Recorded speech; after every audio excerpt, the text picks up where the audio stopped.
Kent Online News. News you can trust. This is the Kent Online Podcast. Nicola Everett. Hello, hope you're okay on Wednesday, July the 1st. Thanks ever so much for downloading today's podcast. Our top story today is that a mum has called for empathy, support and safe spaces for the trans community following the death of her teenage daughter. Sigrid Taylor was born in Ashford and went to school in Canterbury before relocating to America with her family when she was 7. Now, the 19-year-old had moved back to Herne Bay about a year before her death, and a fundraiser's now been set up to pay for a headstone. Lucy joins me now with more on this. Lucy, what more has Sigrid's mum had to say? Well, Penny has described her daughter as beautiful, compassionate and deeply authentic. She says the 19-year-old had come out relatively recently but was doing very well and had made a good number of acquaintances in the trans world. However, she took her own life after struggling with her mental health. Penny has also told us how Sigrid loved to dance, sing and act, and also loved being with friends and helping others. She liked Costa Rica, New York and big cities and was described as fashionable, creative and deeply curious about the world. It's hoped a fundraiser that's been set up will help to pay for a permanent memorial. Well, you can call the Samaritans 24/7 on 116 123. That's 116 123. Or you can chat in confidence to a trained Release the Pressure advisor anytime. Just text the word shout to 85258 or call 0800 107 0160. Kent Online News. Other top stories, and a Kent police officer has gone on trial accused of a sex attack on a colleague. Daniel Tonder worked out of North Kent Police Station in Northfleet when the offence is said to have happened. The 31-year-old from Gillingham has denied the charge and the trial continues. 4 people are due in court later after reports of serious assault involving weapons in Headcorn. Police and paramedics were called to Lennon Road on Sunday night. 2 men and 2 women in their 30s and 50s are accused of various offences, including possession of an imitation firearm and GBH with intent. A physiotherapist who was based at a hospital in Deal has been struck off for using incorrect techniques on patients and leaving 1 woman in pain. Concerns about Thangapandian Subramanian were raised by colleagues at Victoria Hospital in 2022, but he resigned before a probation review meeting could take place. A hearing was told he then took up another job in Ireland. He's now been removed from the Health and Care Professions Register. A Kent Fire and Rescue dog has travelled overseas for the first time to help find survivors of the earthquakes in Venezuela. 2-year-old Black Labrador Millie has been deployed alongside 5 technical rescue firefighters from the county. More than 1,700 people are known to have died, with thousands more missing in the rubble. Now, dozens of pupils are having to find a different school to go to in September after a new one near Thanet failed to get approval in time. It was hoped Turner School's Carbon 6 pathway would be able to start teaching at Discovery Park in Sandwich at the beginning of the new academic year. When it does open, it'll specialise in STEM subjects and work alongside companies at the park. But paperwork is still being looked over by the Department for Education. I've been chatting to Russell Sauntry, who's the founder. The proposal is still under active consideration with the DfE legal and policy teams. So given the complexity of the project, we were told that it's likely to still be the second week of July at the earliest before a final decision could be confirmed. And unfortunately, that's what's forced our hand really about making the decision now. We didn't want to leave the young people hanging into the summer holiday. Oh, it must be very frustrating for you, though understandable. I mean, how are you feeling at the moment as we head towards the school summer holidays? Well, obviously, it's the end of an academic year, so everyone's tired. But we do try and teach young people about resilience. So it's really important. One of the things they need to see is the adults of the world showing some resilience. And good things are sometimes difficult to achieve, and you don't give up at the first little hurdle. No, as you say, all the paperwork is still being done, so fingers crossed that will all go through. But had you had a good response to the school? Were a lot of pupils wanting to come there in September? Yeah, we had a good cohort. I mean, I think the key thing was that we had a good cohort from a range of different areas all around the Kent area.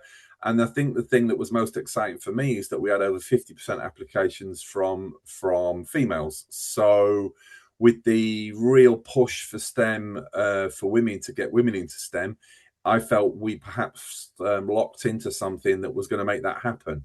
So yes, the response was fantastic, and I've been interviewing all the students myself, and they are frankly amazing. And I'm really disappointed we're not going to be able to do that this year. If, fingers crossed, all the paperwork goes through and you're given the green light, could you open at a different point next academic year, or would it have to wait until next September? No, it would have to wait until September 27. One of the key things I wouldn't want to do is open a month late and then start taking young people out of other schools. We're not into the idea of competition among schools. We've met with a number of schools. We want to work with them, have them use our facilities if needed, help train the teachers in particularly physics. We've been talking about doing some training around physics because we need more physics teachers in Kent. So it would be wrong both for the students and the local schools to open midway. That just wouldn't be right. So I wouldn't do it. Kent Online reports. A woman's suffered a broken ankle and bruising to her face after being attacked by a stranger in Chatham. It happened in the early hours of Saturday in the High Street and Railway Street. The suspect's been described as about 5 foot tall and dressed in dark-coloured clothes. A headcore man has been in court after being found driving more than 25 years after he was given a ban. Daniel May had been ordered to take a retest after being disqualified, but never did. The 44-year-old from Thatch Barn Road admitted driving without a licence. He's been given another ban and fined. Drivers have described a road junction in Maidstone as being like the surface of the moon because of the number of potholes. The mini roundabout at Pennenden Heath has been reported to officials more than 30 times. It connects Sandling Lane and Boxley Road, close to shops and a park. The County Council say repairs are due to take place this month. Police are investigating after a brick was thrown through the glass door of a steak restaurant in Rochester.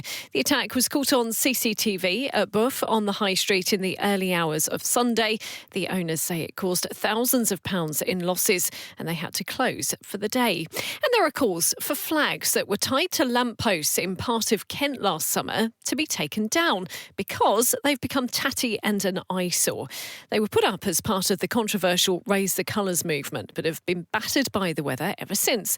Well, a local councillor in Ashford has raised the issue with the county council, but authority bosses say they'll only be removed if they pose a safety risk. Now, a new art installation has gone on show in Canterbury, featuring poems by schoolboys about wellbeing and masculinity.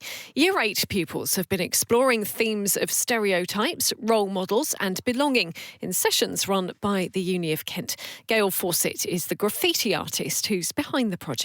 We do some amazing programmes, and one of the programmes that we do is this Championing Boys programme that my colleagues run and created.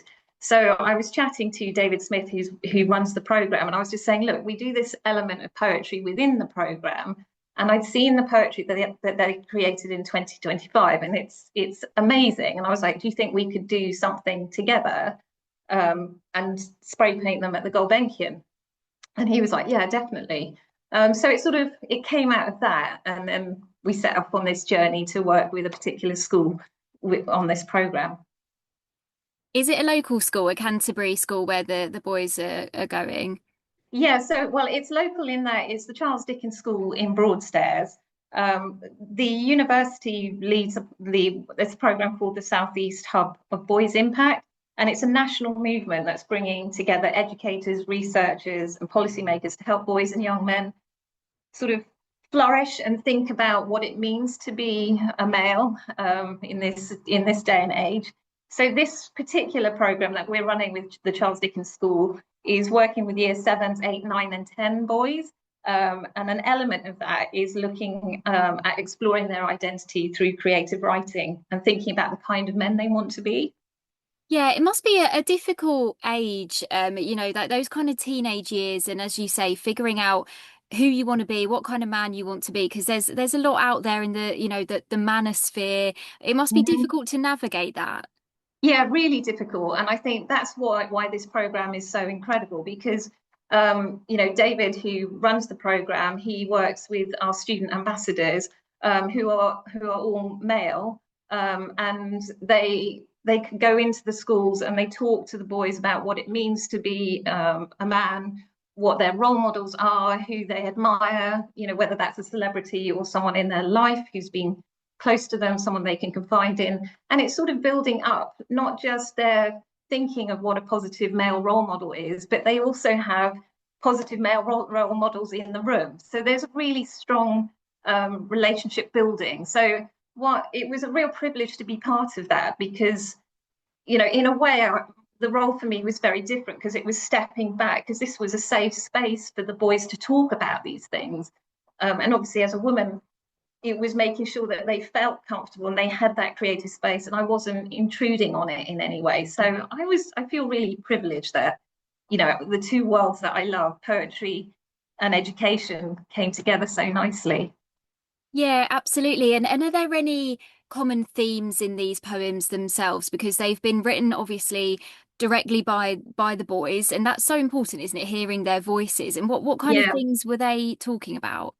So in the workshops, they explore different ways of expressing themselves through poetry. Now, I can't say I'm the expert. This is where my colleagues, David and Katrine, really sort of owned the space, because it was very much about working. For example, we did blackout poetry, and we gave them some examples of some poems that already explore sort of things like male identity, misogyny, that sort of thing. And then they work through them. And with blackout poetry, you cross out words and you create your poem from that. So instead of saying to someone, oh, come on, we're going to write a poem, they see this poem, they read it, we talk about it, and then they black it out and create their own work. So one of the stencils is called Stained Society, is a poem that one of the boys created from this blackout poetry.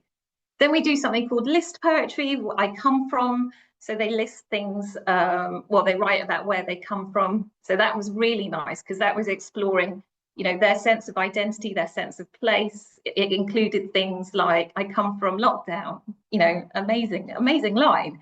But I come from a primary school that builds me up. I come from a home that doesn't waste food. That's a poem from a boy called Harry. I mean, that one just sort of stayed in my head.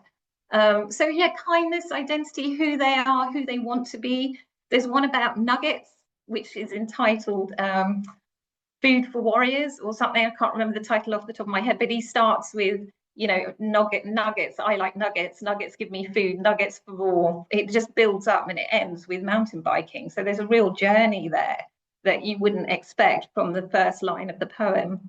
The list poetry. So we talk about cooking. And one part of the activity is that they write all the sort of verbs that they can think of with cooking. So whether that's baking, sieving, straining, cutting, chopping, and then they create a poem out of that. And there's one line which is, I'm marinating maturity. What a great line. So there's some really standout lines. And these boys are like 12? And just through that process of, working with the student ambassadors, working with David and Katrine, and me, they started to come out with these just incredible lines. It's really inspiring. Kent Online reports. A former Debenhams in Gravesend could be turned into flats. Plans have been submitted to bring the abandoned site back into use. If approved, the ground floor on New Road would stay as shops, while the upper levels would be converted into accommodation. A Victorian building in Dover, meantime, could be knocked down to make way for modern apartments. An application's been submitted to demolish Goodwin Hurst, which is currently a 9-bedroom HMO on Leybourne Road. Developers want to build 18 apartments in its place, with just 2 parking spaces. A department set up at the County Council to find cost savings after Reform UK came to power in Kent is set to be renamed. Dolge will now stand for Delivery of Local Government Efficiency. We're told a fresh approach will work across the whole authority to drive efficiencies and value for money. It'll be discussed at a meeting tomorrow. An interactive artwork honouring Len Goodman is being unveiled in Dartford later. The former Strictly judge ran a dance school in the town before passing away in 2023. A series of footprints has been put on the pavement outside, encouraging all of us to follow dance steps. Well, I've been chatting to Jeremy Kite, who's the leader of Dartford Council. The world knows Len Goodman, but the truth is that we in South London and Dartford had him first, and he ran a fantastic dance school here. He taught generations of Dartfordians how to dance, some better than others, I have to say. But the truth is, he was a wonderful advocate for our town. And so when he passed away, we knew we wanted to do something. So today is what the result is. It's an amazing piece of street art right outside the Goodman's Dance Studio in the centre of Dartford. We're unveiling it this morning, and I hope everybody has a really lovely time. The family have been involved right from the beginning. I hope it's a beautiful tribute to him, full of fun, full of vigour, full of activity. He wouldn't have liked a statue. He wanted something that made people smile. So that's what we're giving them this morning. I was going to say, why is it not the traditional statue or sculpture of the man? Why was that decision made then? Well, because Len Goodman never stood still, and that's the truth. I mean, we have statues in the town, of course, to our wonderful Mick Jagger and Keith Richards, and I guess they never stand still. But we made a fantastic dynamic statue for them. But Len was one of those people where you could never capture his personality in something like that, because it was all about his character, what he said, his amazing sayings, his amazing personality, his amazing kindness, his smile. And so we wanted to do something that people could interact with, because he was the great interactor. You know, he was everyone who met him, whether you were in Hollywood or in Dartford, they said he was the same person. You bump into him in Bluewater, bump into him in Beverly Hills, exactly the same person. So we wanted to encapsulate that really and say thank you to a townsman, you know. Are you able to describe this artwork for us then, Jeremy? Sure. Well, what we have is a fantastic pavement right in front of the Goodman's Dance Centre where people are coming along. We challenge people not to follow the steps. And for anyone who's learned to dance, you'll remember those horrible carpets where you have all the feet placements. And you're meant to put your feet here, feet there, feet there, feet there, some forward, some back. And so we've replicated that along the pavement so that as you're walking past the studio, frankly, you'll be able to dance from one end to the other. And then right in the middle is our kind of Hollywood tribute, this star in the pavement. So with his name on it and his achievements. And all the way down it, there are amazing recollections of some of his great sayings. Pickle my walnuts and I'm a cup of tea in a world of latte and all that kind of stuff. So we've got them all on the floor. So I hope people will have a laugh when they see it. Sounds fantastic fun. And of course, you've got one of his fellow judges from Strictly there to do the honours. That's a lovely tribute to him, isn't it?